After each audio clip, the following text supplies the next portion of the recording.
La squadra mobile della Questura di Venezia ha notificato un provvedimento di custodia cautelare a 6 minorenni tra i 14 e i 17 anni, tutti italiani, tra cui 2 ragazze, protagonisti negli ultimi tempi di violenti episodi tra Mestre e Marghera, come si vede nelle immagini. Si tratta della seconda tranche di un'indagine già conclusa lo scorso gennaio. Sono tutti dei ragazzi minorenni ritenuti responsabili di numerosi reati contro il patrimonio, contro la persona, danneggiamenti.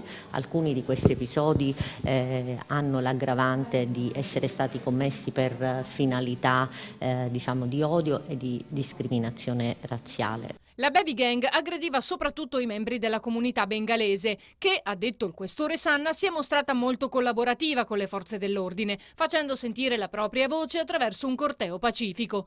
Tutti i cittadini però hanno collaborato. Abbiamo avuto la collaborazione della comunità bengalese anche alla luce del fatto che gran parte di questi episodi hanno visto quali vittime proprio cittadini bengalesi. Altrettanta collaborazione l'abbiamo avuto anche dai cittadini italiani, sia quando sono stati vittime di reati, sia quando segnalavano le scorribande di questi ragazzini. Molti di loro erano già seguiti dai servizi sociali, singolare la reazione di alcuni genitori messi al corrente della vicenda. I genitori ovviamente in alcuni casi hanno preso atto delle condotte dei figli di cui magari sconoscevano le gesta.